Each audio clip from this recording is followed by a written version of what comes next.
नमस्कार। कार्यक्रम संसद र सांसदमा तपाईंलाई स्वागत छ। म दिनेश परियार अनि म सम्झना श्रेष्ठ। नागरिकका मुद्दा संसदमा पुर्याउन र संसद र सांसदलाई नागरिक प्रति जिम्मेवार बनाउन खुला छलफल गर्ने रेडियो कार्यक्रम हो संसद र सांसद। यूएनडीपी संसद सहयोग परियोजनाको सहकार्यमा नेपाल एफएम नेटवर्कले तयार पारेको कार्यक्रम देशभरिका स्वतन्त्र रेडियोबाट प्रसारण भइरहेको छ। यसैगरी नेपाल एफएम र विभिन्न रेडियोहरूको फेसबुक पेज nfmnews.com, टिकटक, युट्युबबाट पनि यो कार्यक्रम सुन्न सकिन्छ। आज रेडियो कार्यक्रम संसद र सांसदको 13औं श्रृंखलामा हामी आर्थिक सुशासन र वित्तीय अनुशासनमा संसदको सार्वजनिक लेखा समितिको भूमिकाका विषयमा छलफल गर्दैछौं। सार्वजनिक लेखा समिति संसदको एउटा महत्वपूर्ण विषयगत समिति हो।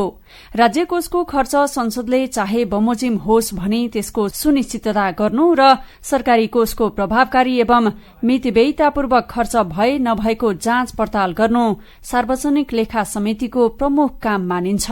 त्यो काम अनुसार संसदका सार्वजनिक लेखा समितिले काम गरिरहेका छन् त? लेखा समितिको महत्वलाई संसद र सांसदले कसरी बुझेका छन्? देशलाई पूर्ण सुशासनयुक्त बनाउन लेखा समितिको भूमिका कति हुन सक्ला भन्ने विषयमा आज हामी छलफल गर्दैछौं। लेखा समितिमा कस्तो छलफल हुन्छ? संघीय संसदको सार्वजनिक लेखा समितिमा पुगेर तयार पारिएको एक रिपोर्ट सुनौ। संघीय सार्वजनिक लेखा समितिमा आएका उजुरी हेर्न सजिलोका लागि मन्त्रालय भाग लगाएर 9वटा उपसमिति गठन गरिएको छ। ती उपसमितिले अब मन्त्रालयगत आर्थिक सुशासन र पारदर्शिता भए नभएको अनुगमन गर्नेछन्। समितिमा 100 उजुरी विचाराधीन छन्।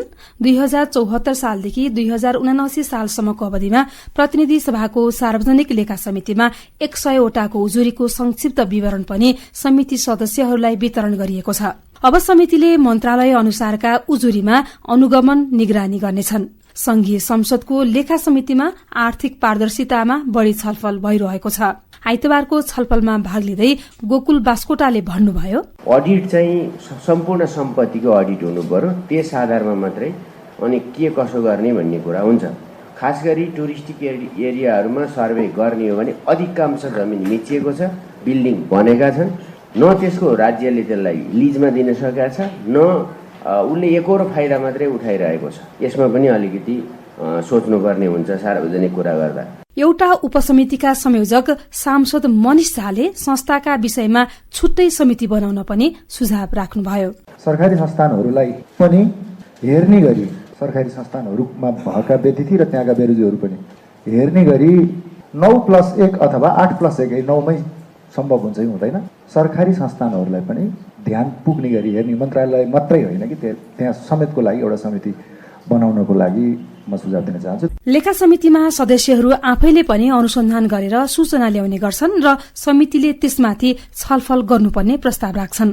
आइतबार सांसद योगेश भट्टराईले त्यस्तै एउटा प्रस्ताव राख्नु भएको थियो। यो एलपी ग्यास नियमावली 2065 को दफा कले चाहिँ एलपी ग्यास चाहिँ कति केजीको हुनुपर्छ भन्ने एउटा नियमावली छ। त्यसमा चाहिँ 14.2 केजीको ग्यासको सिलिन्डर हुँदो रहेछ। तर अहिले केही ग्यास कम्पनीहरूले चाहिँ कतिपयले 50 केजी 450 केजीसम्मका बिक्री वितरण गरेका छन्। यसमा नेपाल आयल निगमले पनि कुनै अनुमति दिएको छैन र मन्त्रालयले पनि कुनै अनुमति दिएको छैन। ग्यास सिलिन्डरको वेट बढाउने सन्दर्भमा कुनै पनि पूर्व स्वीकृति लिएको छैन। लेखा समितिले स्वतन्त्र, पूर्ण निष्पक्ष र गैर राजनीतिक रूपमा काम गर्नुपर्छ। बेलायतमा स्थापित परम्परा अनुसार सार्वजनिक लेखा समितिको सभापति संसदका विपक्षी दललाई दिने गरिएको छ। नेपालमा पनि लेखा समितिले संघ र प्रदेश सबैतिर विपक्षी दललाई दिने परम्परा छ। लेखा समिति र त्यसका सदस्य जति सक्रिय भए त्यति नै सरकारी निकाय जिम्मेवार बन्ने विश्वास गरिन्छ। सरकारलाई जिम्मेवार बनाउन महालेखा परीक्षकले दिएको आर्थिक सुशासन, बेरोजु अन्त्य जस्ता विषयमा संघीय संसदको लेखा समितिले छलफल गरिरहेको छ। प्रदेशको लेखा समितिले चाहिँ कसरी काम गरिरहेका छन्? सक्रिय बन्न खोजिरहेको सुदूरपश्चिम प्रदेशको लेखा समितिका सदस्यहरूलाई राखेर हामीले प्रदेशको राजधानी धनगढ़ीमा छलफल गरेका छौं। त्यो छलफल सुन्न अब एकैछिन धनगढ़ीतिर लागौं। नमस्कार। कार्यक्रम संसद र सांसदको यो विशेष छलफलमा तपाईहरुलाई स्वागत छ। म गोविन्द खड्का। कार्यक्रम संसद र सांसदको यो विशेष छलफल आज हामी सुदूरपश्चिमको राजधानी धनगढीमा तयार गर्दैछौँ। वित्तीय अनुशासन, सुशासन र पारदर्शितामा संसदीय लेखा समितिको भूमिकामा केन्द्रित रहेर आज हामी छलफल गर्नेछौँ। यो छलफलका लागि हामीसँग हुनुहुन्छ पूर्व मन्त्री सङ्घीय संसदको लेखा समितिका पूर्व सभापति हृदय त्रिपाठी हुनुहुन्छ। त्यसै गरी सुदूरपश्चिम प्रदेश सभाको लेखा समितिका ज्येष्ठ सदस्यका हिसाबले अहिलेलाई सभापति हुनुहुन्छ विक्रम सिंह धामी। त्यसै गरी सङ्घीय संसद सचिव, लेखा समितिमा पनि उहाँले लामो समय काम गर्नुभएको छ, सङ्घीय संसदको सचिव हुनुहुन्छ सुदर्शन खड्का। सबभन्दा पहिले यहाँहरूलाई स्वागत छ र यो छलफलमा सहभागी यहाँहरू सबै मान्य सांसदजीहरूलाई म स्वागत गर्न चाहन्छु। सबभन्दा पहिले म पूर्व मन्त्री लेखा समितिका पूर्व सभापति सङ्घीय संसदको हृदय त्रिपाठीज्यूबाटै छलफलको सुरुवात गर्न चाहेँ।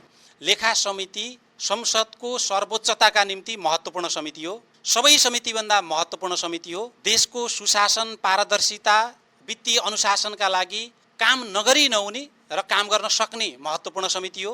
तपाईँ लेखा समितिको सभापति हुनुभयो।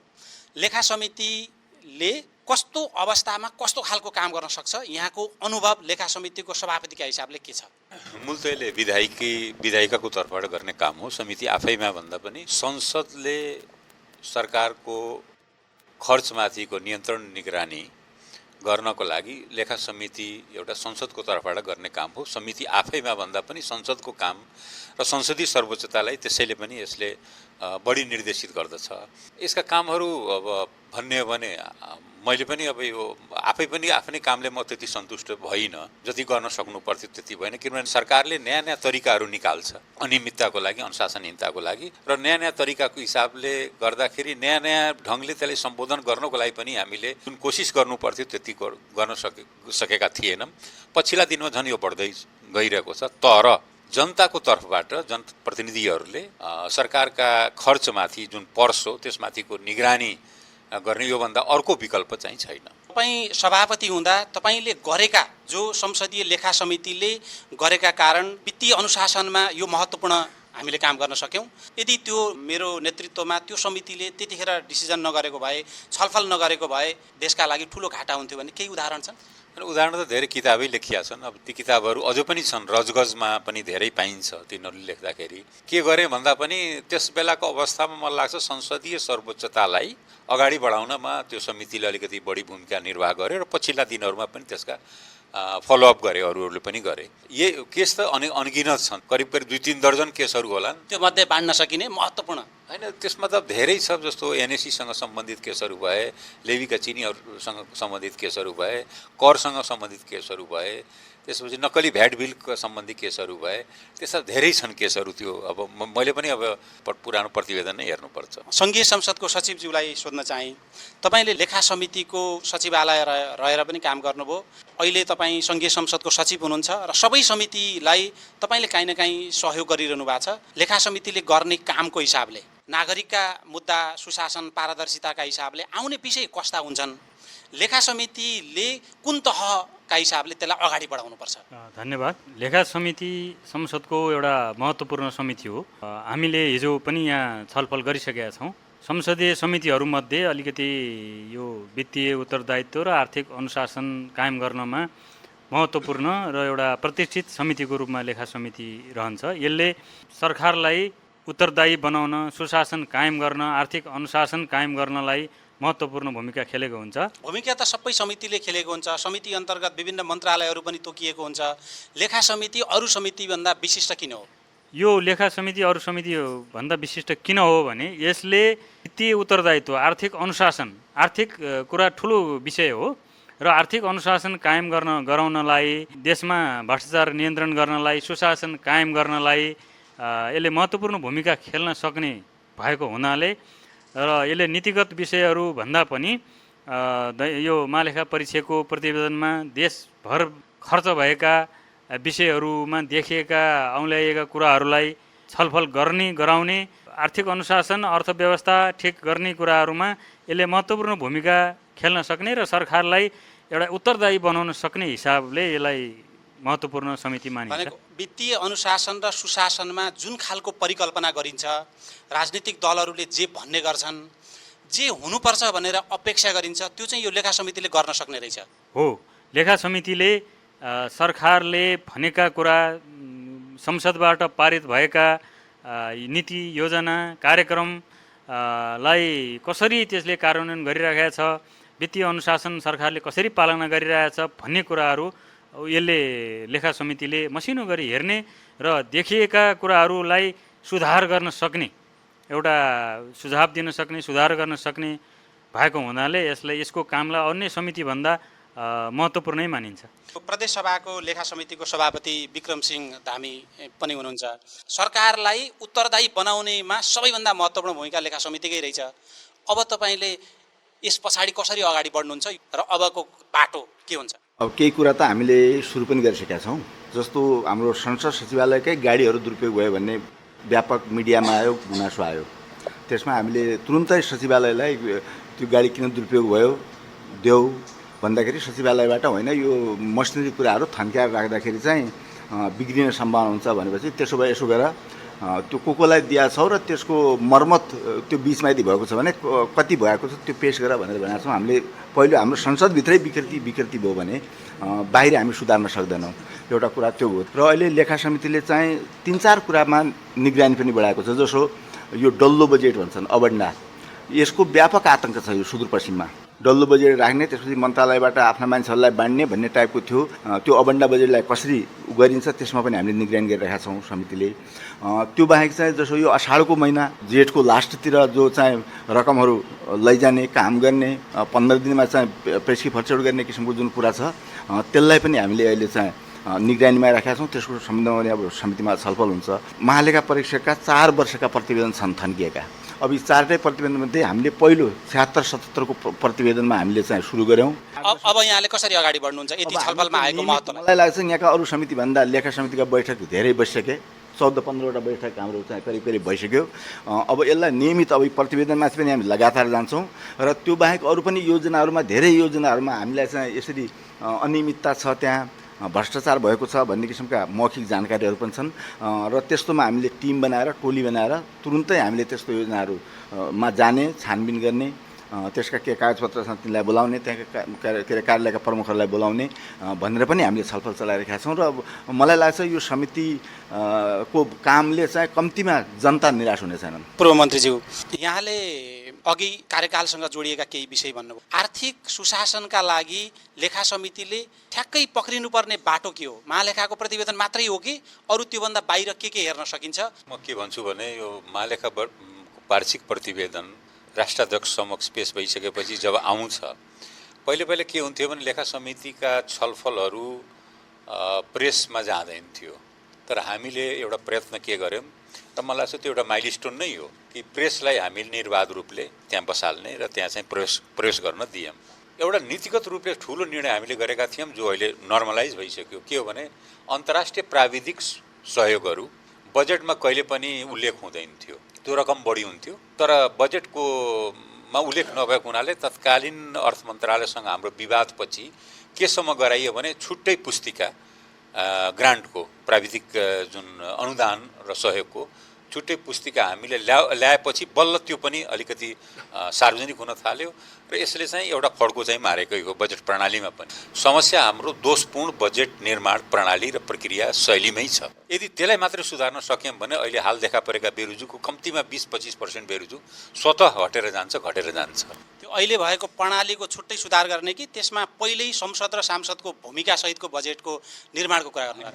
त्यस्तो मैले भनिनँ। अर्थ मन्त्रालयले गर्नुपर्ने सुधारहरू थियो। बजेट थोरै राख्यो, कार्यक्रम राख्यो, खर्च हुँदैन अनि पछि रकमान्तर गर्ने नियतका साथ राखिन्छ। एउटा आर्थिक वर्षमा त त्यो मैले हिसाब गणना गर्दा 27% बजेटको रकम खर्च नहुने रकम राखियो र पछि रकमान्तर गरेर त्यसलाई अन्यत्र लग्ने कोसिस गरिएको छ।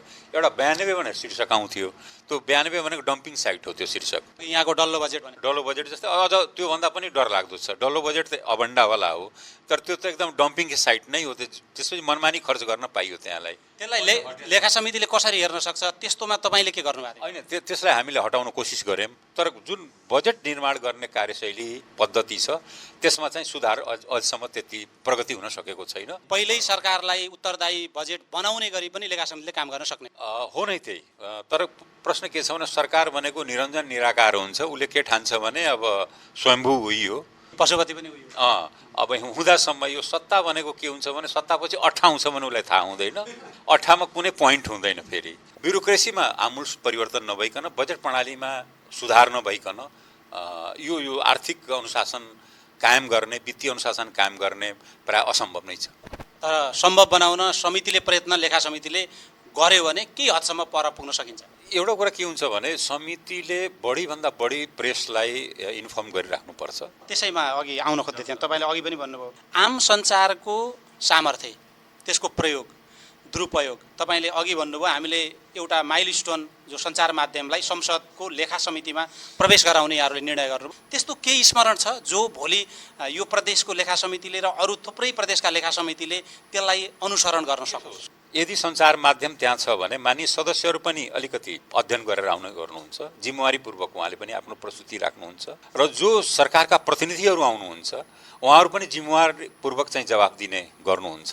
तेस्रो महालेखा पनि अलिकति अध्ययन गरेर नै आउने गर्छ। त्यो सम्बन्धित बेरुजुमा पुराना जुन डकुमेन्टहरू छन्, तथ्याङ्कहरू छन्, दस्तावेजहरू त बोकेर आउने चलन भयो। त्यसले गर्दा इफेक्टिभ, प्रभावकारी चाहिँ भयो र जनता यसलाई यस विषयमा जानकारी हुन थाले। मूल कुरो जनमत हो। जनमत पार्लियामेन्टको शक्ति भनेको जनता नै हो। त सञ्चार माध्यम मार्फत जनताले थाहा पाए, त्यो थाहा पाउँदा लेखा समितिले गर्न नसक्ने चिज सञ्चार माध्यमलाई जोडेका कारण त्यो चाहिँ सकियो नि भन्ने केही उदाहरण? होइन, एउटा फेज थियो, लेखा समितिको चर्चै हुँदैन थियो। एउटा यस्तो चाहिँ चरण आयो कि लेखा समितिको काठघरलाई कठघरा भन्न थाले सबैले र एउटा आफ्नै किसिमको चाहिँ मनोवैज्ञानिक दबाव चाहिँ सिर्जना भयो, जसले गर्दा आर्थिक अनुशासन र वित्तीय अनुशासनप्रति सचेतता चाहिँ बढ्यो है। म फेरि अन्डरलाइन गरेर भन्छु, सचेतता बढ्यो र सबभन्दा महत्त्वपूर्ण पक्ष त्यो हो। एकैछिन म अब यहाँ मान्य सांसदजीहरूको कुरा सुन्न चाहन्छु। सांसदजीहरूले केही प्रश्नहरू सोध्न खोज्नु भएको छ। यहाँको परिचय सहित थुप्रै विषयहरू छलफल भएको छ। ती छलफल मध्येबाटै यहाँहरूको विचार पनि राख्न सक्नुहुन्छ, प्रश्न पनि राख्न सक्नुहुन्छ। तर छोटोमा यहाँहरूको प्रश्न सुन्न चाहन्छु, त्यसपछि फेरि म प्यानलिस्टहरूको जवाब लिएर कार्यक्रमलाई सक्नेतिर जानेछु। म वीरबहादुर थापा, कञ्चनपुर निर्वाचन क्षेत्र नम्बर 1 को प्रदेशसभा सदस्य, नेकपा एमालेको तर्फबाट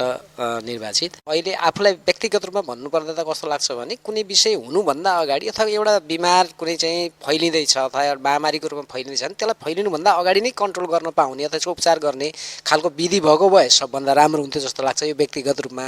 तर हाम्रो परिपाटी, हाम्रो संविधानले, हाम्रो ऐन नियम कानुनले र विश्व मूल्य मान्यता भनौँ न विश्वभरिको महालेखाको प्रतिवेदनले वार्षिक रूपमा चाहिँ एउटा अडिट गरेर प्रतिवेदन ल्याउने र त्यो प्रतिवेदन माथि बल्ल चाहिँ हामीले क्वेसन उठाउनु पर्ने, छलफल गर्नुपर्ने खालको चाहिँ व्यवस्था छ। मलाई अलि बिसन्चो भयो भन्ने बित्तिकै अस्पताल गएर निको भएर आउनु पाए हुन्थ्यो, रोग नलाग्दै भन्ने चाहिँ हो। त्यो मेरो चाहिँ हो चाहिँ त्यो। मानबहादुर धामी, दार्चुला जिल्ला निर्वाचन क्षेत्र 1 प्रदेशसभा सदस्यमा प्रतिनिधित्व गरेँ। योभन्दा अघिल्लो कार्यकालमा म झन्डै 37-38 महिना जति म चाहिँ सार्वजनिक लेखा समितिको सदस्य भएर बसेको थिएँ। झन्डै 18 महिना म चाहिँ प्रदेश सरकारको उद्योग पर्यटन तथा वन मन्त्रीको हैसियतले काम गरेँ। अहिले पुनः म सार्वजनिक लेखा समितिमा छु। मलाई गर्व लाग्छ। वास्तविक काम गर्ने थलो भनेको समिति हो भन्ने मेरो बुझाइ छ।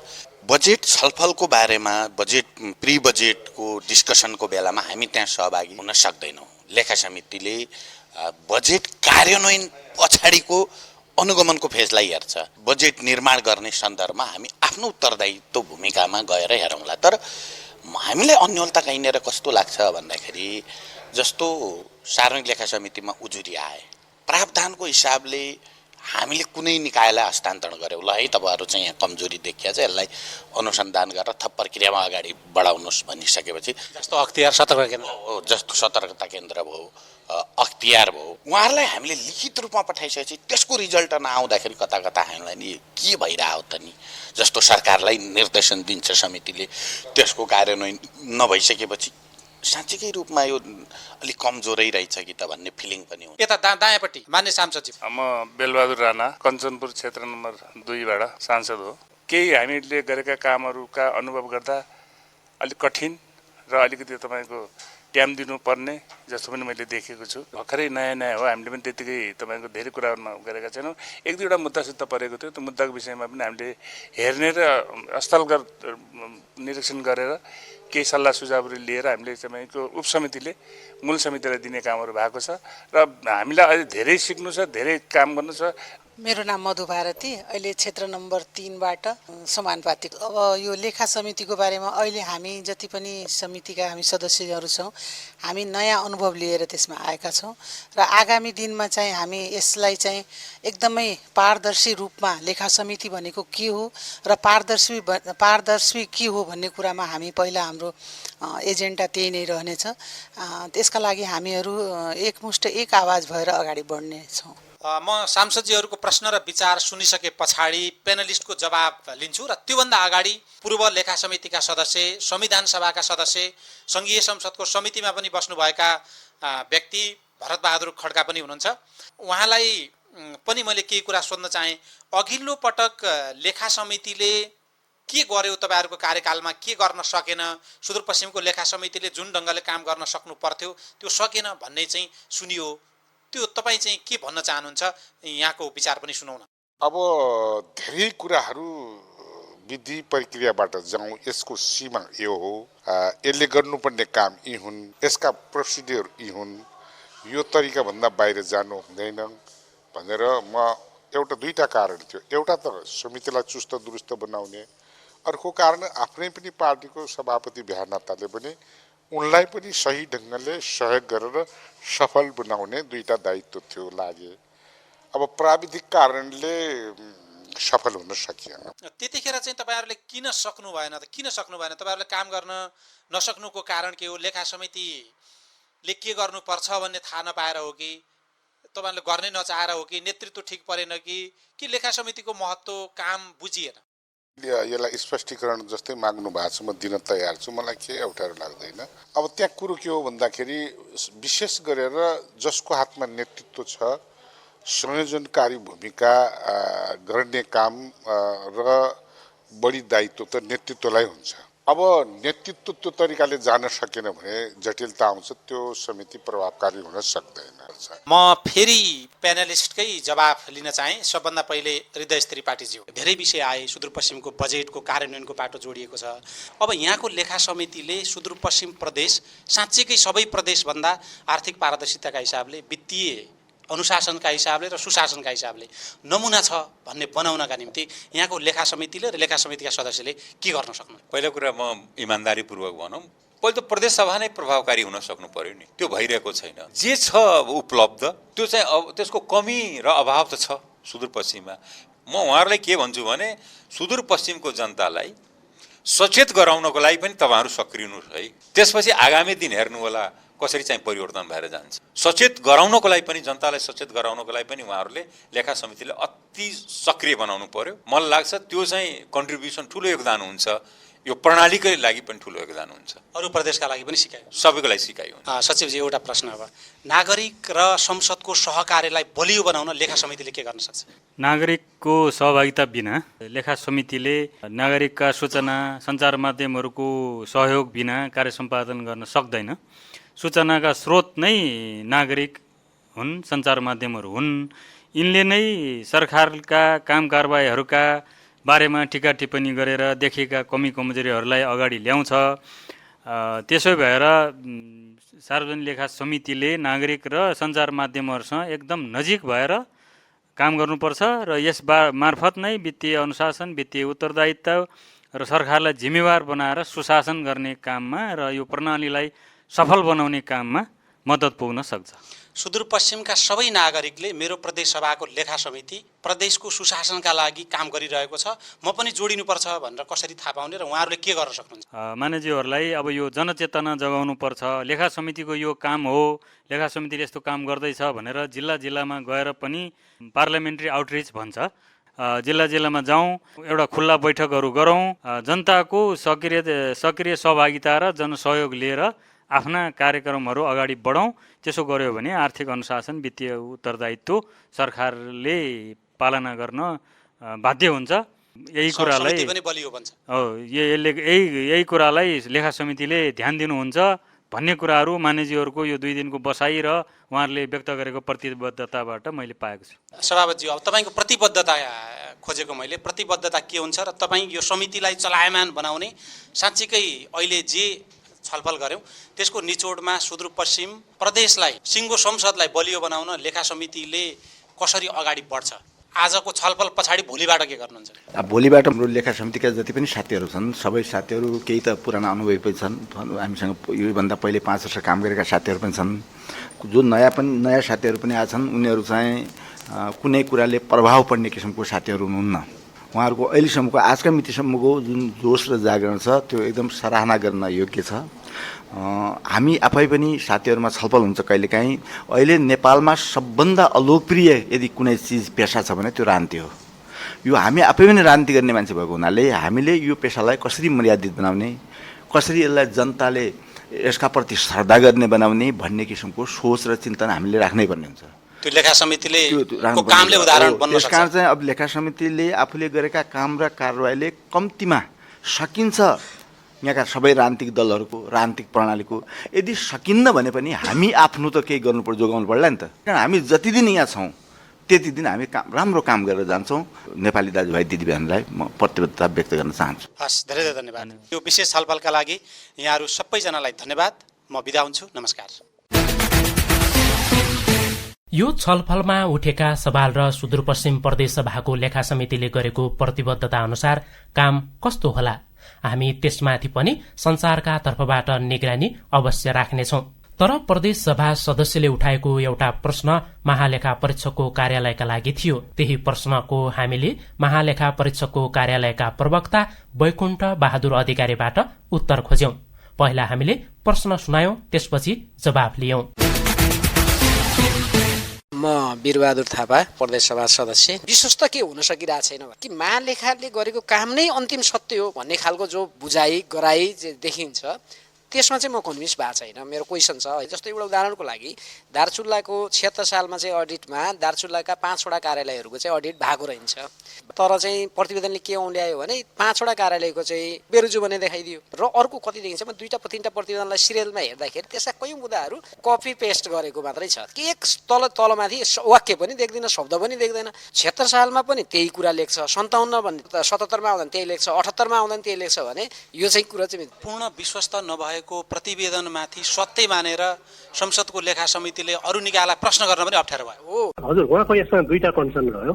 पहिलो प्रश्नमा के छ भने कुन कार्यालयको भयो त्यो स्पेसिफिकली त्यो भनियो भने हामी हाम्रो त्रुटि छ भने त्यसलाई हामीले सच्याउने कुराहरू आफ्नो ठाउँमा छ। तर खास त्यसलाई चाहिँ के भन्छ भने हामी त्यसलाई बेरुजु भनेर भन्दैनौँ, हामी त्यसलाई बक्यौता भन्छौँ कि लेखा परीक्षण बक्यौता भन्छौँ त्यसलाई। अब दोस्रो कपी पेस्ट भयो, हुबहु जस्ता जस्तै भयो भन्नेमा कपी पेस्ट इरर भन्छ नि, त्यो आफ्नो ठाउँमा छ। कति कुनै ठाउँमा त्यो होला पनि। अब त्यस्तो यदि त्यस्तो हुँदै रहेछ भने सच्याउँदै जाने कुरा हो। नत्र भने चाहिँ कस्तो हुन्छ भने हामी कुनै कार्यालयहरूमा अलिक फरक किसिमले आउला, नत्र भने प्रायः सो देशैभरिका कार्यालयहरू र एउटै कार्यालयमा पनि विगत वर्ष र अहिले आउने सुधारका कुराहरू, बेरुजु देखिने कुराहरू करिब चाहिँ धेरै जसो कुराहरू चाहिँ उस्तै हुन्छन् कि। तर उहाँको रकम शब्द कमा केही पनि फरक छैन, 3 वर्षको रेगुलर भन्ने प्रश्न छ। तपाईँले भनेको चाहिँ त्यस्तो हो भने चाहिँ त्यो चाहिँ गल्ती हुनसक्छ। अब त्यस्तोमा चाहिँ हामी लेखा परीक्षकलाई स्पष्टीकरण सोध्ने, अनि पछि उताबाट चाहिँ नि यो यस्तो हो भनेर त्यो जुन कार्यालयको चाहिँ हामीले अडिट गऱ्यौँ त्यो अडिट गरेको कार्यालयले यस्तो होइन यस्तो भनेर आएपछि त्यो हाम्रो 35 दिनको टाइम हुन्छ क्या। रिपोर्ट जारी गरिसकेपछि 35 दिनभित्र बेरुजु कायम गर्न नपर्ने कुनै कारणहरू भए पेश गर्नु होला भन्ने हुन्छ। अनि त्यो 35 दिनभित्र प्रतिक्रियाहरू उहाँले दिँदाखेरि हामीले त्यसलाई सच्याइदिन्छौँ, सच्याएर यस्तो हो भन्छौँ र रिपोर्टमा रहिहाल्यो भने चाहिँ अनि सम्परीक्षणबाट ती कुराहरू हट्छ। सांसदको प्रश्न र महालेखा परीक्षकको कार्यालयको उत्तरसँगै आजको कार्यक्रमको समय सकिएको छ। आजको कार्यक्रमको प्रस्तुति र सामग्री कस्तो लाग्यो? केही प्रतिक्रिया प्रश्न छन् भने तपाई हामीलाई 0153880508 मा सम्पर्क गरेर रेकर्ड गराउन अथवा टिपाउन सक्नुहुनेछ। अथवा नेपाल एफएम को फेसबुक पेज, टिकटक आईडीमा पनि लेख्न सक्नुहुनेछ। तपाईले सुनिरहनु भएको रेडियोमा प्रतिक्रिया पठाउनु भयो भने पनि हाम्रै हातमा आइपुग्नेछ। कार्यक्रमको उत्पादनमा सहयोग गर्ने यूएनडीपी संसद सहयोग परियोजना र प्रसारणमा जोडिने सम्पूर्ण रेडियोलाई धन्यवाद। कार्यक्रम संसद र सांसद सुनिदिनु भएकोमा तपाईलाई पनि धेरै धेरै धन्यवाद। अर्को हप्ता हामी संसदको नयाँ सवालमा छलफल गर्नेछौं, सुन्न चाहिँ नछुटाउनुहोला। आजलाई कार्यक्रम संसद र सांसदबाट उत्पादनमा सक्रिय नेपाल एफएमको सम्पूर्ण टिम सहित सम्झना श्रेष्ठ र म दिनेश परियारलाई पनि बिदा दिनुहोस्। नमस्कार।